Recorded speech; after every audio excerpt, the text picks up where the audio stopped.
Welcome to Game Fondue Reviews. In this video, we're going to take a look at Bohnanza. And Bohnanza players are taking on the role of bean farmers, trying to sell their beans for the most money. Let's jump right in with the description of the rules, see if the example turns being played, then I'll be back for some closing remarks. This is Bohnanza, set up for a 4-player game. Depending on the number of players, you're going to have to remove certain beans from the deck. For instance, we're a 4-player game, so we remove all the coffee beans. At that time, you're just going to shuffle the deck and deal each player a hand of 5 cards, as long as it's 5 players or less. With 6 or 7 players, you're going to deal the first player 3 cards, the second player 4 cards, the third player 5 cards, and everybody else 6 cards. It's important that players never rearrange the cards they receive, even the cards they're dealt at the beginning of the game. They have to keep them in the order that they have them. You can never change the order of cards in your hand at any time during this game. The only other part of setup is if you're playing a 3-player game, which we are not here, we're 4, every player would start with a third bean field in front of them. Otherwise, you're just going to put them off to the side like so. During the game, players are going to take turns in clockwise order composed of 4 phases, which are plant bean cards, draw, trade, and donate beans, plant traded beans, and draw new beans. With 4 more players, the game ends when the deck is exhausted for the 3rd time.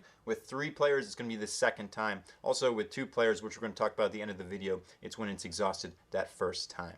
In all cases, when the game ends, all players are going to sell their remaining planted beans, and at that point, whoever has the most gold is going to be the winner. So in the plant beans phase of a player's turn, they're going to have to plant the first bean card in their hand. It's absolutely mandatory, and that's why you cannot reorganize your hands. So this card should be the first one you receive from the top of the deck. It must be planted in front of you. In front of you, you have 2 imaginary bean fields, and later in the game, you could potentially get a 3rd that will be seen. Every bean field can hold 1 type of bean, but it can hold an unlimited amount of that type of bean. So for instance, this bean field that we've just planted here can hold any number of wax beans. So when you're planting a card from your hand, if you have that type of bean already in a field, you're going to plant it in the same field. So another wax bean, for instance, would go on this same field here. But if it's a different type of bean, it's going to have to go in an empty field, or you may even have to sell some beans to make some space for it. In this game, you can sell your planted beans at any time, even if it's not your own turn. But the way you do that is you're going to discard them from the field in front of you. They have to be from the same field. And you're going to flip over the indicated number. So for instance, if we sell at least 4 wax beans, we're just going to keep 1 in our area that's going to represent our gold. It's going to be in our gold pile, and the other ones will be discarded. If we sell at least 7, we're going to keep 2 of them as gold, and so on and so forth. 11 would be the highest, but you can sell all 22 at one time, but you're still only going to get that much gold. There is one restriction when selling beans, however, and that's that you may not sell beans from a field that only contains 1 bean. So for instance, this wax bean is by itself. You cannot sell it unless all of your fields, all 3 or 2 at the start of the game, have only 1 bean in them. And what I mean by that is, let's say we had 3 coffee beans over here, and you really wanted to hold on to these coffee beans because you're going to build up and make some money, and this has a long way to go before it makes money. But you have to plant your new card, and you have to make room, so you're going to have to sell these coffee beans because this is only a size 1 field. So after you plant the first card in your hand, which again is mandatory, you have the option to plant the second card in your hand as well. And that will follow the same rules for selling and planting that we just discussed. Also, I want to point out that during this phase, you could never plant a 3rd card, even if you have 3 fields or room for the 3rd card, like if it was the same as a wax bean or something like that. You must plant the first, and the second is optional. And with that, you move on to the draw, trade, and donate beans phase. The way this works is the active player reveals the top 2 cards of the deck and can trade them, set them aside, or donate them to other players. At this time, all players can trade with the active player, but they cannot trade amongst themselves. For instance, this guy could not trade with this guy over here. Everybody has to be trading with him. Also, everybody, including the active player, can trade cards from their hand, but any traded cards are going to be placed face up on the board in front of the player that has received them. They cannot go to anybody's hands. And remember, you cannot reorganize the cards in your hand for any reason. Also, I want to point out that once a card is traded, it cannot be traded again. So for instance, if the active player trades this red bean to this guy for his black-eyed bean, both of these are going to stay face up on the board because they're traded. They don't go to anybody's hands, but neither of them can be traded again. This guy now owns the black bean, and this guy owns the red bean. Also, while it is legal to donate cards, for instance, this guy could just donate the stink bean to this guy over here, he has the right to reject it. So before you take any cards out of your hand, especially for donations, you have to see if the other person is willing to accept that donation or not. After the active players finish trading, we move on to the plant, traded, and donated beans phase, where all the traded and donated beans are planted at this time. So for instance, this guy received this red bean. He's going to have to plant it at this time. If he had things he had to sell, he would resolve that as well. This guy over here is going to have to plant the black-eyed bean. And because he didn't trade the stink bean or donate it to anybody, he's going to have to plant that as well. Now we know he normally cannot sell beans if they're in groups of 1. But because all of his areas are filled, he has to. So he might sell this wax bean here. And then he's going to plant that stink bean as well. I also want to point out players can buy their 3rd bean field at any time, once per game, even if it's not their turn, at a cost of 3 gold. So you take your gold pile, just discard 3 of them to the regular discard pile, and now you'd have your 3rd bean field. In a 3-player game, you do start with it. Also, in a 6- and 7-player game, it only costs 2 gold. When all traded and donated beans are planted, we move on to the final step, which is the active player draws 3 new cards, again making sure not to rearrange them. This card will be first in his hand, then this one second, and this one third. Also want to point out, in a 6 or 7 player game, you actually draw 4 cards at this time. When the deck empties, you just reshuffle the discard pile to form a new deck, and remember, at the end of the third exhaustion, the game is over. But if the game's not over, play is just going to proceed clockwise with the next player taking a turn just like that one. So anyway, when the game ends, it could end at the end of a turn when you're drawing cards, or it could end when the new cards are revealed. If the deck empties when the new cards are revealed because there's only 1 card left, you're only going to reveal 1 card that turn. You're not going to reshuffle because the game is over. So at that time, all players' beans that are already planted are going to be sold, and if they make any money, they're going to add that to their money piles, and whoever has the most gold at the end of the game wins. Before moving on to the example playthrough, I just want to briefly cover the 2-player variant because it has some significant rule differences from the bigger game, such as you can only sell beans when it is your turn. You cannot sell them during any other player's turn. Also, the game ends when the deck is exhausted for the first time, as already mentioned. During the plant bean step, after planting 1 or 2 beans, remember the first is still mandatory, the second is optional. You can also discard 1 card from anywhere in your hand, so you can have slight ability to reorganize the cards in that way.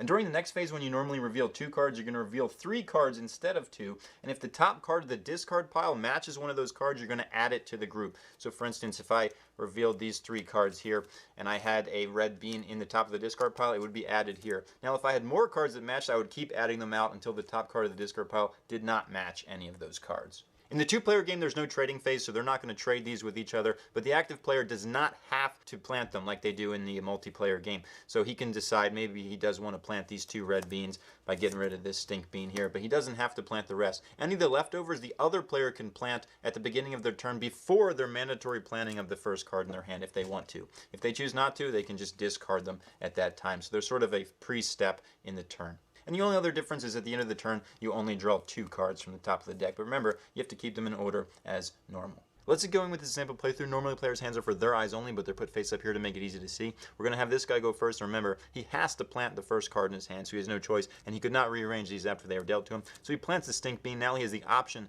to also plant the chili bean. He decides at this time he's not going to do that, so we move on to the next phase where he reveals the top 2 cards of the deck. And now all players can make trade and donation offers to the active player.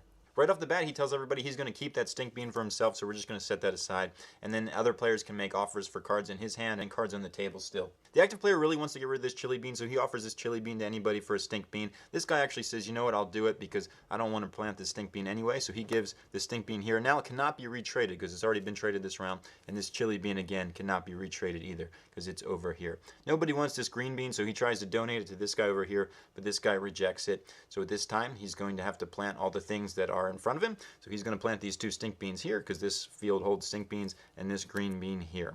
This guy's going to plant this chili bean in his first spot, and then at the end of the turn, he's going to draw some cards from the top of the deck. And as he does so, he has to be careful to keep them in the correct order, so we're going to slide them under each of those there. And now this guy's going to take a turn just like that one. We're going to jump ahead a little bit later in the game so you can see some more interesting situations. Welcome back. We've progressed quite a bit in the game. It's now this guy's turn, and he has to plant this stink bean in his hand. The first thing he's going to do, though, is he's going to sell these garden beans. You can see 3 garden beans sells for $3. So he's actually going to keep all these. Normally, you have to discard some. Just face up to the discard pile. Then he's going to use these 3 to buy his 3rd bean field. So he's going to put that in front of him. These are now discarded to the discard pile. So he now has space for more stuff in front of him, not just the 2 fields he originally had. So he has to plant this stink bean, but he decides he doesn't want to plant the wax bean at this time. So from there, he's going to reveal those 2 cards that he needs, and he has to do some things with them. He tells everybody he's keeping the stink bean, but he'd be happy to donate to this guy a chili bean. And that guy says, well, absolutely, I would accept that. In fact, I'll give you a black-eyed bean for it. And he says, okay, great. So this is traded, and this is traded. These 2 here. And this guy over here says, you know, if you don't want that wax bean, I'll take it off your hands. And he says, I don't want to give you the wax bean, but I'll give it to you for a stink bean. And he says, okay, great. You can trade from anywhere in your hand, so that's important that he just reorganized the cards a little bit by trading that stink bean because it was second. So now he says he's done trading, so everybody plants. This guy's got a whole lot of wax beans. This guy's got quite an army of stink beans. And over here, this guy has some chili. And with that, his turn ends, so he's going to draw carefully 3 new cards from the deck. We're going to move on to the next guy. For his turn, he has to plant that soybean, but he really doesn't want to, so he's going to sell these here for 1 coin. So when these sell, there's 3 of them, so you can see it's 1 coin. You're just going to keep 1 and discard the rest. With that, we're going to jump ahead to the end of the game so you can see the final situation. Welcome back. It's this guy's turn. It's going to be the last turn of the game, and we know that because the draw deck is very tiny and it's already exhausted twice. So first thing he's going to do is he has to plant the first card in his hand, and he can decide what to do about the second. He's not going to plant those blue beans at this time, so he's going to reveal these 2 cards, and everybody can make the trades that they want to trade.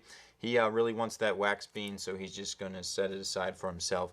And he'd love somebody to take the soybean, but nobody wants it at this time, so he knows he's going to have to sell something. He's not too concerned about it. He's just going to sell these chili here. He has 1, 2, 3, 4, 5 chili. Unfortunately for him, 5 is only going to be worth 1 because 3 is worth 1, so he's going to add that to his pile and discard the rest in order to make that soybean planted. Also remember, you can never sell a group of 1, so if this was the situation for some reason and he had a whole bunch of stuff coming in, he'd have to sell these wax beans. Also want to point out, if when flipping the cards, the game ends because the draw deck exhausts for the 3rd time, you're still going to finish that turn. The player that's active gets to finish their turn that turn. But anyway, when he draws back up, the deck ends for the 3rd time. So we're going to sell all the beans in the field. So we can see over here, this guy has a group of 3. So we know that sells for 1. So he's going to get $1. This sells for nothing. This is a big group of 7, so that 7 is going to be worth 4, and so on with all the beans in the field, and whoever has the most gold at this time will be the winner of the game. Bohnanza is an interesting little card game, and it's one of very few games where you cannot freely reorganize the cards in your hand at any time. That really ties in though well with the mechanics here, because I'm typically not a big fan of trading phases in games. That is, phases where you essentially just trade with other players, because I don't feel like they work too well. I feel like the trading is very forced. But in this game, you have no choice because you can't reorganize those cards in your hand. You have to get rid of things so you can plant the beans you want to plant and not get rid of the beans you've already planted that you want to stay planted. So I think that fits very well here mechanically, and it makes for a neat experience. I also think the game is very easy to teach. It's basically just a card game. There's not a whole lot of rules to it, and the phases are pretty straightforward. So it's easy to get people in, and the cartoon artwork is always nice and things like that. I do think the game overstays its welcome a little bit in that considering the depth of the game, I think it stays on the table a little longer than it should, but it's still a neat game, and if it looked neat to you, you should check it out. That's Bohnanza.